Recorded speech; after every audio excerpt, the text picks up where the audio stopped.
BAS-P gets a buff with Season 6. It gets a neck damage multiplier, torso damage multiplier increase, as well as limb damage, which means overall it should be 1 or 2 shots less to kill. Since Sim.gg and True Game Data haven't updated the sites to reflect that data, I went in and tested this out. And from here, what we can see is the TTK, or the common TTK, sits around 600, as I have here 621. And to get a faster 9-shot to kill, you need 3 headshots, which is a little bit less viable. So 621 is definitely a solid TTK.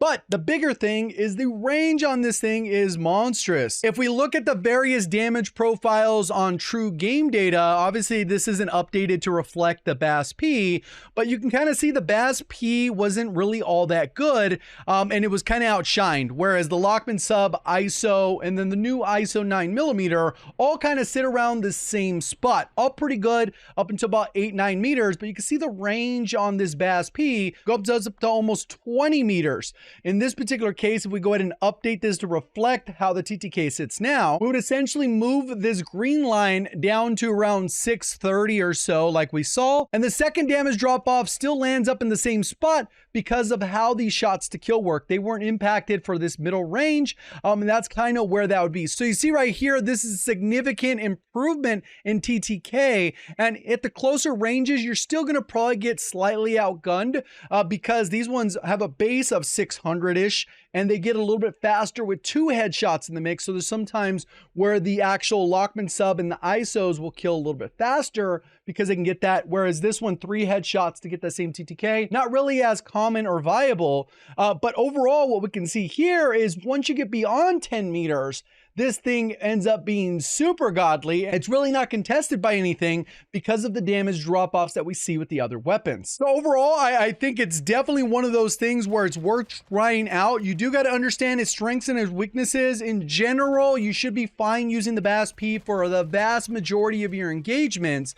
There are some scenarios where if you run up against a good player using one of those other 3 and they land headshots, you're going to lose the gunfight and there's nothing you can do about it. So on top of being able to have more loadout weapons in your arsenal, this one's also a great pickup for the floor loot. Even though it only has a 30-round mag on the floor loot, it's still very good at getting the job done. And this is the basic build I went with because I didn't like the iron sights. If you drop the iron sights, you could put on a rear grip. You could put on hollow point rounds, which are absurdly broken and kind of annoying to play against. If you want to use it more for sniper support, you could put on high velocity, so the bullets actually register where you're shooting without much of a delay, since SMGs very much struggle in that area.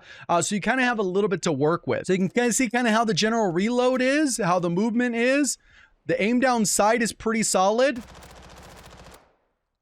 And being able to hit the target at range gets a little bit harder, especially around 20 meters, which is fine because that's kind of where the damage drop off is. At least for me, I would go ahead and probably swap up to another muzzle that's going to help with recoil.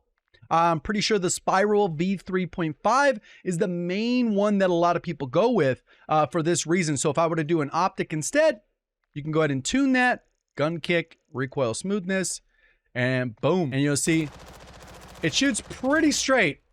Like I said, I'm not a fan of the iron sights, but it's going to shoot much straighter with that on than without. So go ahead and try it out for yourself. I think this one's definitely a meta contender. I think the other ones are still probably a hair better within that 10 meters, but up to 20 meters, which is pretty far, you're going to be able to dominate. Quick reminder, we're only a week away from COD Next, so make sure you are followed on YouTube, Twitch, Twitter if you want to stay up to date with all the content. Thank you for watching. As always, have a great day.